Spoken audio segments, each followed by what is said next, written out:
What's up, guys? Eric Prey, Focus Fishing Guide Service, Table Rock Fishing Intel.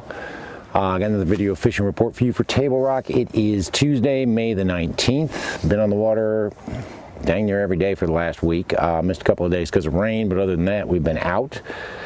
Biggest news is the lake is up. We're up about almost 8 feet, but it's not bad. It's not a lot of debris. There is some debris up the rivers, but it's not bad down here by the dam.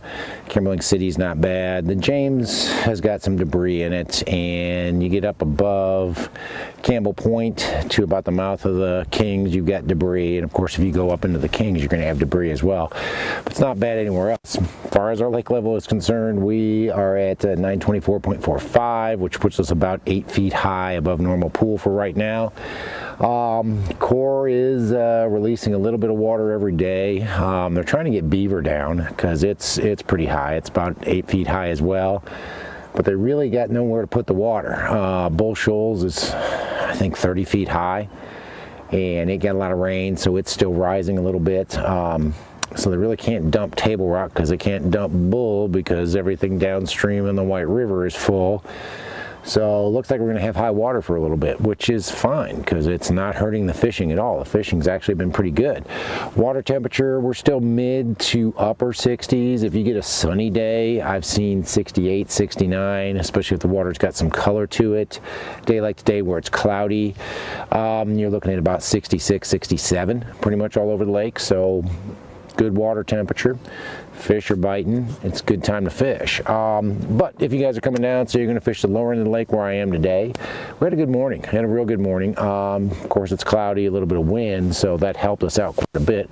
But you definitely want to have a topwater tied on. Spook, Sammy, Whopper, Plopper, Popar, whatever you want to throw, surge shad, whatever you want to throw, especially that first hour and a half. You get a cloudy day like today. We caught them all the way up until, well, about an hour before we came in, but you can catch them on topwater. They're chasing shad. They're pretty much all post spawn at this point, so you've got a lot of fish that are suspended chasing shad first thing in the morning. So make sure you have a topwater tied on. I don't have a rhyme or reason to where these fish are. As far as a topwater bite, it seems like I can catch them just about anywhere, but it has, the better bites kind of been in pockets and on the points leading into pockets, but you definitely have some fish suspended out there. Next step is a swim bait. We've been catching quite a few on the Kitech 2.8, 3.3, on the Jewel Gem Shad 2.0. It's kind of how we finish the day to day. For the last hour was throwing a swim bait and caught several doing that as well. Those fish seem to be relating more to points. Everything's relating to shad. So if there's shad around, throw out what type of structure they're supposed to be on, because they're hanging around the shad, they're feeding up after spawning. We do have a shad spawn going on, so you'll see shad around the flooded bushes, you'll see shad around the docks, and if you see this shad spawn going on, make sure you're throwing your swim bait and your topwater around those areas, because the fish are holding around those spawning shad. So you've got that going on as well. And then the bottom bouncing bait, didn't really throw on much today, but over the weekend most of the fish we caught were either on the Jewel Pee-wee football jig, the Jewel squirrel head, Jewel net head. Squirrel head, I've been catching one just busted right there. Squirrel head, I've been catching them mostly with either a finesse worm or a craw on it, and we've been catching a few on a tube as well. Bass Pro Tender tube, puke, you know, is the color down here. Catching quite a few on that puke tube as well, so keep that in mind. Most of those fish seem to be fairly shallow early. It seems like if you've got a sunny, calm day, that topwater bite will die at about 7:15, maybe 7:30.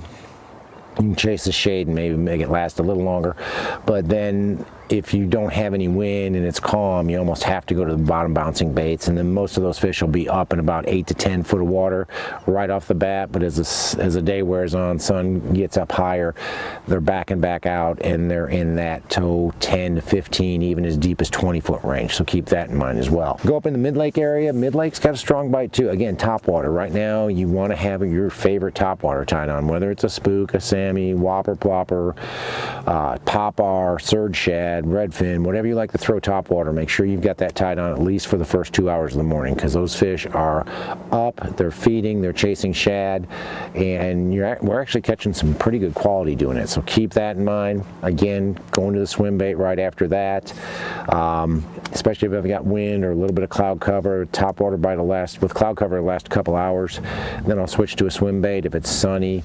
Generally speaking, put the topwater down after about an hour and switch over to either Kaitak 2.8, 3.3, and then Gem Shad 2.0, and most of those fish are still in that suspended range, suspended down about 5 or 6 feet on gravel primarily, points primarily. And a lot of them are, you're keeping the boat in about 15, 16 foot of water first thing in the morning and then backing out as the sun comes up. Once that bite starts to go away, I switch up to a peewee football jig. Bass whacker's been my best color, but we are catching them on Hail Mary and Touchdown as well, matched up with a speed craw, catching them on the squirrel head with either a finesse worm or a craw on it or a beaver on it, catching them on the net head, and catching them on a tender tube. All those baits, again, fishing primarily gravel, main lake and secondary points. Really, main lake has been stronger than secondary, especially in the mid lake area. And the fish will be shallow, fairly shallow early, 10 foot or less. But as the sun comes up, you got to back out and get as deep as 20 foot to get bit on those bottom bouncing baits once the sun gets up. Go up into the James. Now the James does have a lot of debris in it. Talked to a buddy of mine. He said from above Hideaway, not quite to point 12 is where you really start to get into the debris, and they said it was really murky or really muddy and a lot of stuff in the water up around Cape Fair. So if you're planning on going up that way, be careful, because there's a lot of stuff to hit. But up there, a jig has been king, catching a lot of fish on a jig up there. The Jewel Pro Spider jig's been my best bait up there by far.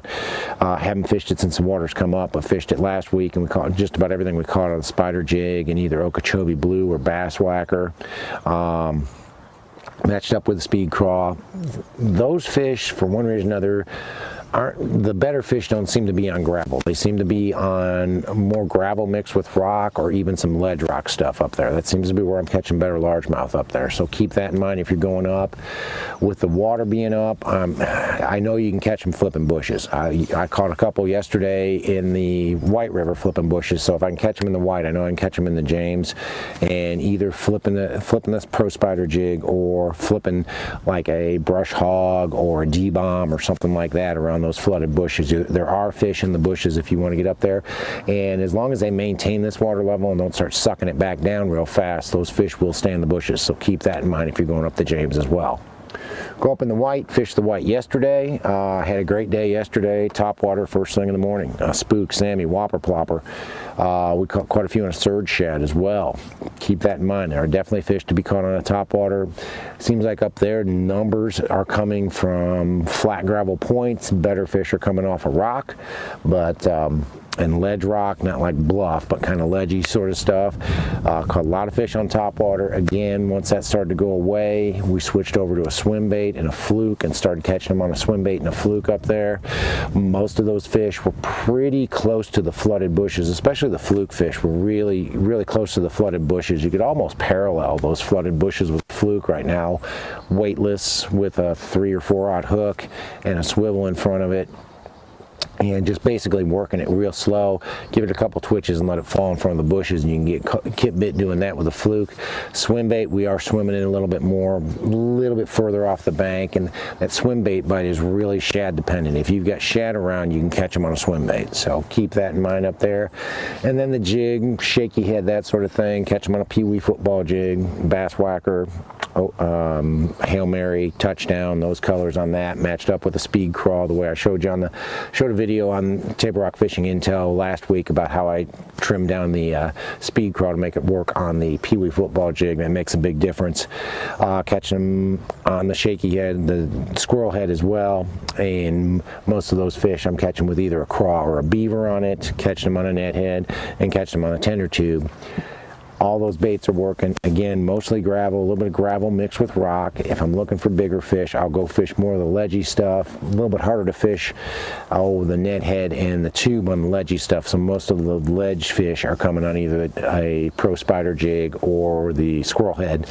But fairly shallow early. Sun comes up, gets a little bit brighter out, you're going to have to back out to 10 to 15 to 20 feet deep to stay on the fish and keep getting bit. But fish are biting. I mean, it's been a really good week. Today was a great trip. Yesterday was a really good trip. Sunday was a little tough because it might as well have been Memorial Day weekend already because we had so much boat traffic. But you can definitely catch them down here right now. It is almost Memorial Day, which, as any of you who've watched my videos before, means time for the madness to start, and it'll last all the way till Labor Day.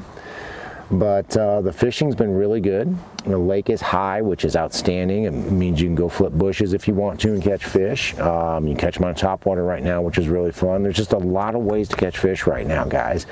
Actually, business is starting to pick up too. Booked every day this week. Booked all the way through next week. June's a little bit light, so if you guys are thinking about coming down, maybe you want to fish around a lake house you got, figure that area out, we can do that. Maybe you just want to come down and fish and have a good time, we can do that. Coming down for vacation, whatever it may be. If you want to hire a guide, give me a call. It's Focus Fishing Guide Service. You can reach me at 417-860-4743.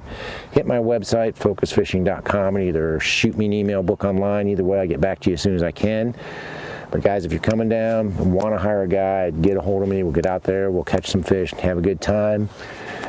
If you haven't checked it out already, please check out tablerockfishingintel.com. We've got a lot of information on there. We're putting up at least a couple of things a day, a couple of daily reports from different guides, myself and other guides, putting up videos. We had the second half of the Branson MO video last week, and it was really good. And we're doing another one this week with Brent Algeo. So a lot of information, a lot of intel to help you catch more fish. That's basically what it's there for, is to help you catch more fish on Table Rock Lake. So if you're interested, take a look at Table Rock Fishing Intel, join, you can get in all the maps, everything we've got on there. But guys, thanks for watching the videos. Can't wait to hear from you. We'll see you on the water.